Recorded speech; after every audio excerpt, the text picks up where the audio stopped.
السلام عليكم مشاهدينا الكرام، مبروك علينا تأهل المنتخب المغربي للدور الموالي، الدور 16 من كأس العالم. صراحة بزاف ديال الناس ما يحضروش لآخر مرة المنتخب ديالنا مر للدور 16 وكان في 86. صراحة أنا شخصيا كان في عمري ذاك الوقت عام. صراحة ما عرفش غنقول، لأن حتى الصوت ديالي مشى بالفرحة وبالتشجيع وكل الانفعالات مع كل لحظة كيجي المنتخب الوطني. صراحة المباراة كانت صعيبة بزاف، وكان المنتخب الوطني خصو يتصدر هذه المجموعة ويسجل ويفوز في هذا اللقاء لتفادي جميع الحسابات. وخا حنا كان فقط يكفينا التعادل، ولكن المنتخب الوطني المغربي ومع المدرب وليد الركراكي دار الواجب ديالو وحقق النتيجة المطلوبة، وهي الفوز في اللقاء بلا ما يتسنى مباراة بلجيكا ضد كرواتيا. غادي نحاولوا نعطيو التحليل هذه المقابلة ضد المنتخب الكندي.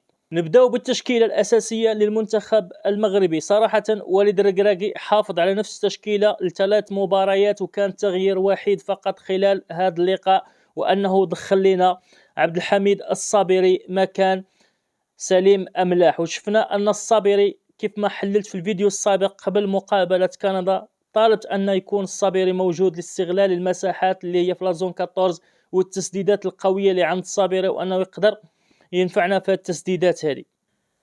حراسة المرمى ياسين بونو، نصير مزراوي، رومان سايس، نايف أكرد وحكيمي في الدفاع.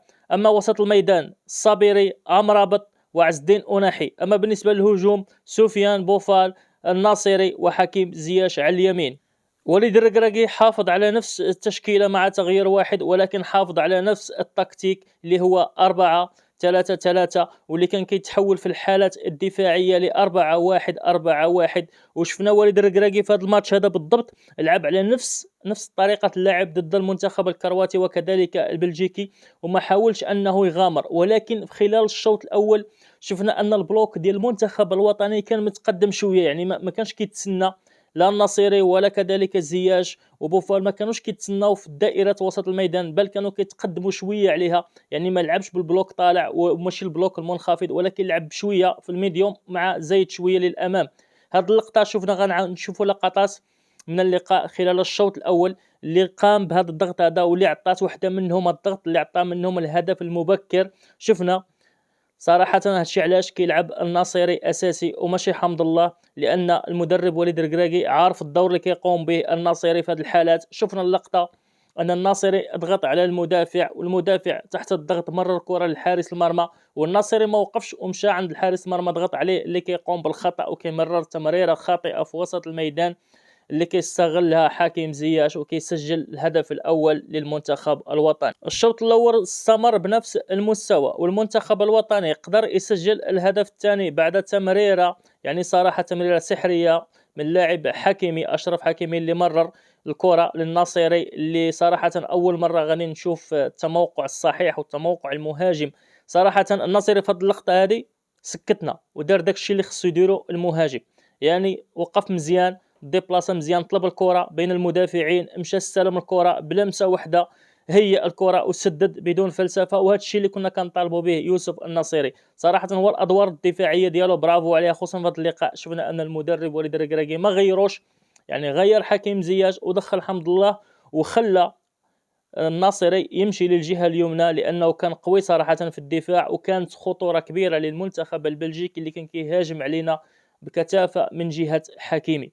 المنتخب الكندي بقى هو فيه الاسلوب ديالو، وهو الضغط العالي، يعني والبلوك كيطلع الفوق، ما كانش كيرجع بزاف للدفاع. صراحه كان كيلعب متقدم، يعني كان كيزيد ويضغط على الدفاعات ديالنا باش كيتسنى شي غلط من الدفاع، او كذلك انه يستخلص الكره نظرا للسرعه القويه اللي عندهم واللياقه البدنيه الكبيره اللي عند المنتخب الكندي. ولكن صراحه اللاعب اللي غيستحق رجل المقابله هي تعطات الحكيمي، ولكن شخصيا كنشوف ان امرابط هو رجل المقابله، وهو تقريبا من ثلاثة أحسن لاعبين في دور المجموعات بصفة عامة. أمرابط اللي كان كيلعب بين الخطين، يعني كنا كنلعبوا تشكيلة 4-1-4-1. أمرابط هو اللي كيكون بين الأربعة والأربعة، يعني كيكون لاعب سويبر اللي في المنطقة وسط الميدان، وكنا كنشوفوا أن كان كيقوم بالزيادة العددية. يعني اللحظة اللي كيكون شي واحد من اللاعبين اللي مشكلين الخط الثاني اللي هما الأربعة عنده شي ثنائية مع لاعب مع شي لاعب، وكيشوف أن ممكن يكون صعوبة عليه، كان كيقوم رابط بالضغط والمساعدة اللاعب واستخلاص الكرة، لا للرباعي الأمامي ولا الرباعي الخلفي. كان رابط هو اللاعب اللي كيقوم بالزيادة العددية. وغادي نجيب لكم هنا الصور لبعض الحالات اللي شفنا أن رابط صراحة خلى، كيف ما غنجيبوا تحليل من الداتا للقاء، ان المنتخب الكندي ما دخلش لا زون 14. لا زون 14 هي نقطه خطيره وكتشكل خطوره كبيره على المنتخب المغربي، وان المنتخب الكندي كان كيستغلها بشكل كبير في المقابلات السابقه. شفنا ان اليوم المنتخب الكندي ما قربش لا زون 14 وما سددش ولا كره، وهادشي باين من خلال الداتا ديال اللقاء، وان الكره ما كانتش كتجي بتاتا للمنطقه 14 اللي ما كانوش كيقدروا يستلموا فيها الكرات. وشفنا الزياده العدديه الكبيره للمنتخب الوطني المغربي في هاد لازون هذه بالذات. وشفنا الاحصائيات. الشوط الثاني جاء مغاير للتوقعات، بعد ما كنا كنتسناو ان المنتخب الوطني غير يدخل ويضغط بنفس اسلوب الشوط الاول، وانه يجيب لنا الهدف الثالث والرابع ويريح الجماهير المغربيه ويريح حتى وليد الركراكي. يقدر انه لو كان سجل الهدف الثالث والرابع كان ممكن يقوم بتغييرات ويريح لنا على الاقل امرابط، لان مازال عندنا مقابله قويه غتكون يا اما ضد المنتخب الاسباني او الالماني. غادي نتسناو المقابلات ديال الساعه 8 شكون اللي غادي يدوز منهم الاول ولا الثاني، لان غادي يلعبوا مع ثاني المجموعه. ونتمناو ان المنتخب الوطني يقدم اداء كبير، ولكن هادشي اللي شفناه خلال الشوط الثاني ان المنتخب الوطني وبصوره يعني ما كانتش متوقعه رجع كيدير واحد البلوك اللي هو منخفض بزاف، ورجعنا كنلعبوا بكتله دفاعيه جنب الحارس بونو. شفنا هاد اللقطات هذه تعاودت يعني خلال اطوار الشوط الثاني تقريبا كامل. كان المنتخب الوطني كينزل البلوك بزاف وكانت تخوفات كبيره. وجات واحد اللقطه اللي انتبهت ليها خلال اللقاء واستغربت ان وليد الركراكي ما داش رده الفعل عكس المباراه السابقه ضد المنتخب البلجيكي. شفنا انه كان كيشوف لوكاكو كيستعد للدخول، سبق ليه الياميق، دخل لوكاكو لقى الياميق كيتسناه، قال له اجي عندي هنا كنتسناك. ولكن في هذه اللقطه هذه شفنا التغيير المنتخب الكندي اللي قام ثلاثه ديال التغييرات ودخل لاعبين طوال القامه، يعني استغنى عن اللاعبين اللي عندهم مهاره والسرعه في الاطراف، وعرف ان ما يمكنش يدوز لا من الاطراف لا من وسط الميدان، استغل هادشي كامل وعرف ان الفرصه عنده هي في الكرات الثابته وكذلك العرضيات. دخل ثلاث لاعبين اقوياء في الكرات الطويله واللي ان شكلوا خطوره على المنتخب المغربي. وليد الركراكي اخيرا بعد مرور دقائق كثيره عاد تفطن للموقف ودخل لنا جواد اليميق. وشفنا الكره اللي ضربت في العارضه وكرات كثيره اللي صراحه كان ممكن المنتخب الكندي يسجل علينا من كرات الثابته لولا الحظ وكذلك الصلابه الدفاعيه. ياسين بونو في هذا اللقاء ما عرفش، ما كانش مركز 100%. شفنا الهدف العكسي اللي تسجل علينا، نايف اكرد حاول يبعد الكره، ما كانش ريفلكس، وتكلمت عليها في الفيديو السابق. قلت ان المحمدي كيمتاز بالقوه على بونو في نقطه الريفلكس، يعني الكرات اللي كتجي هكا مفاجئه او اللي كيكون تغيير المسار ديالها قريب فالمحمدي قوي فيها على ياسين بونو. وكذلك شفنا اللقطه اللي خرج ومسك الكره بالصدر، ما عرفش شنو بغى يدير صراحه. كره كان ممكن يبعدها بالراس او انه يتسناها تجي عنده الكاري، هو خرج من الكاري وما عرف شنو بغى يدير مع ان الضغط عليه من المهاجم، ولكن لحسن الحظ انه دارك الموقف وشد الكره. المنتخب الكندي ما كانش بداك القوه الدفاعيه الكبيره وكان كيخلي مساحات واضحه، خصوصا في الكره اللي سجل فيها النصيري كيف ما كتشوفوا في الصوره ان كانت عنده يعني كيخلي مساحه لانه كيضغط عليك وكيدير بلوك يعني كيدير عليك الضغط في المناطق ديالك وكيطلع بالبلوك ديالو لقدام، فكان كيخلي اكيد مساحات في الخلف وخصوصا في الجهه اليسرى وكذلك اليمنى. وشفنا النصيري استغل وحده منهم، حكيمي عطاه التمريره والهدف. وهنا غادي نخليكم مع بعض المحاولات المنتخب الوطني المغربي اللي صراحة قدم لقاء ما يمكنش نقولوا عليه أنه لقاء سيء، ولكن لقاء يعني لا بأس به، حقق المطلوب وهو الفوز ورجع دار الضغط. ممكن نعتبروا هذا اللقاء هذا الشوط الثاني بروفا لما يأتي ضد المنتخب الإسباني أو المنتخب الألماني، لأن الأدوار الجاية غتكون معروفة، خروج المغلوب يعني ممكن هدف واحد يعطيك التأهل، يعني سجل فرصة ورجع دافع بشكل ممتاز، خصوصا أنك تمتاز بالقوة الدفاعية.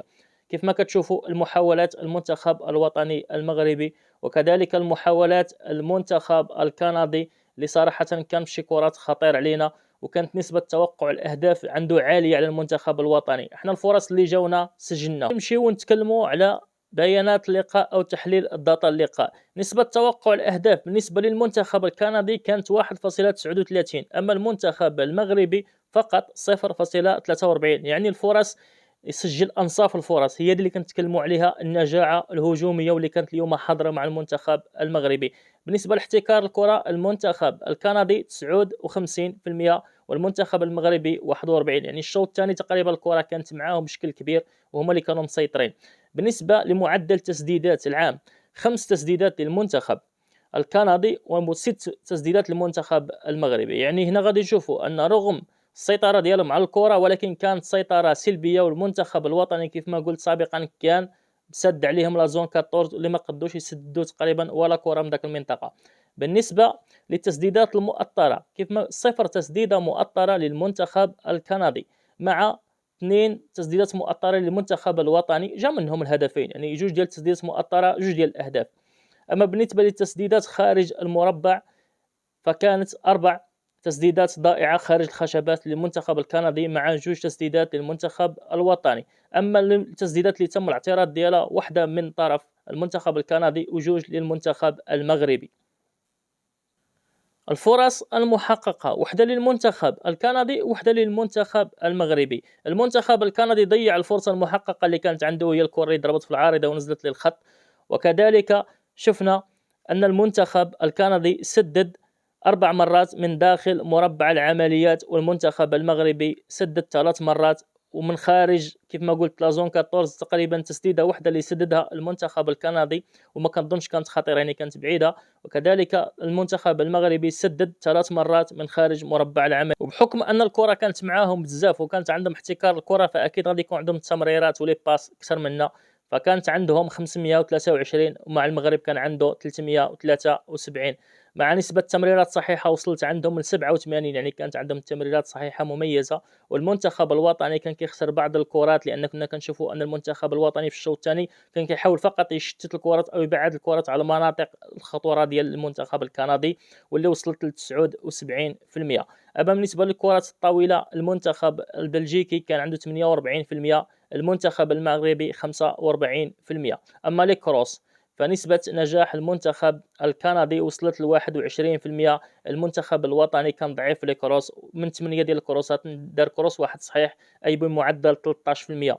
بحكم أننا كنا كندافعوا طيلة الشوط الثاني وكان عندنا البلوك المنخفض، فشفنا أن لي تاكلينغ كان عندنا مرتفع، فعندهم هما 13 تاكلينغ والمنتخب المغربي 23. أما الإبعاد فكان عندهم فقط هما 7، والمنتخب الوطني شتت الكرة 11 مرة مع 9 ديال الكليرنس عند المنتخب الكندي. المنتخب المغربي 21. يعني كيلاحظوا هذه المعطيات ان المنتخب الوطني كان كيدافع بشكل كبير خلال المقابله، وكنتكلموا بالضبط على الشوط الثاني واللي كانت الخطوره كلها من المنتخب الكندي. داكشي كنشوفوا نسبه التدخلات ولي وتشتيت الكره وكذلك الابعاد ان مرتفع عند المنتخب الوطني المغربي. كتشوفوا في الصوره كيكون واضح من خلال المناطق اللي كانت كترتكز فيها الكره وفين تلعبت الكره. فشفنا وسط الميدان تلعبت فيه 45%، مناطق المنتخب المغربي 36%، اما المنتخب الكندي فقط 19%. هادشي علاش كيبين النسبه المرتفعه في التدخلات وكذلك التاكلينغ عند المنتخب المغربي.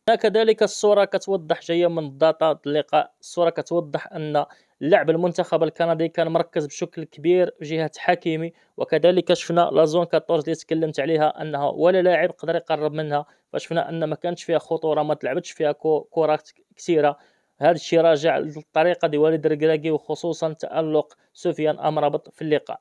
كنكون وصلنا لنهايه الفيديو، والاهم من هذا الشيء كامل اننا حققنا المطلوب وهو المرور للدور الثاني. نتمنى ان وليد الركراكي يتكلم مع اللاعبين يتفادى بعض الاخطاء خصوصا في التمريرات اللي كتكون بالعرض في وسط الميدان، اللي كتشكل بعض المرات ممكن تقطع وتشكل خطوره على الدفاع ديالنا. وكذلك نتمناو ان نشوفوا اللاعبين المغاربه المصابين، لان كيف كعرفنا ان حكيمي يلعب كمصاب، كذلك زياش لعب بالاصابه، مزراوي كذلك، شفنا املاح اللي كان احتياطي. يعني شفنا لاعبين كثار تحاملوا على الاصابه ديالهم ولعبوا. نتمنى ان والد الركراكي وكذلك الطاقم الطبي للمنتخب الوطني يقدر يهيئ لنا اللاعبين للمقابله اللي غتكون حاسمه، ونتمنوا نمشيو. هذه فرصه كبيره جات للمنتخب الوطني المغربي ما كتكررش صراحه. يعني شوف شحال من عام تسنينا باش نمروا للدور 16. نتمنى انه يمشيو على اقل تقدير للربع او كذلك لما لا نصف او النهايه. صراحه طموحات المنتخب الوطني والجماهير المغربيه تزادت ملي شفنا المنتخب الوطني كاين هاد التجانس وهاد اللحمه، وكذلك عندنا القوه والشراسه، وهذا الشيء اللي كانوا كيفتقدوا المنتخب الوطني من سنوات، اللي هي الشراسه والروح القتاليه، يعني وانهم يتقاتلوا على الرايه المغربيه، وانهم يقدموا كل ما عندهم حتى لو كيكونوا مصابين. فنتمنى ان المنتخب الوطني يحقق المطلوب، وهنيئا للشعب المغربي وهنيئا لنا كاملين بهذا الانجاز هذا، ونتمنوا ان المنتخب الوطني يمشي لابعد نقطه ان شاء الله. كيبقى عندي لكم طلب بسيط، وهو الاشتراك في القناه، وكذلك تفعيل الجرس ليصلكم كل جديد، وتعطوني في التعليق شكون هو في نظركم احسن لاعب في المنتخب الوطني المغربي خلال لقاء كندا، وتعطوني 3 احسن لاعبين اللي شكلوا الفريق مع وليد الركراكي خلال ال3 مقابلات السابقه من دور المجموعات. والسلام عليكم ورحمة الله، في فيديو جديد إن شاء الله.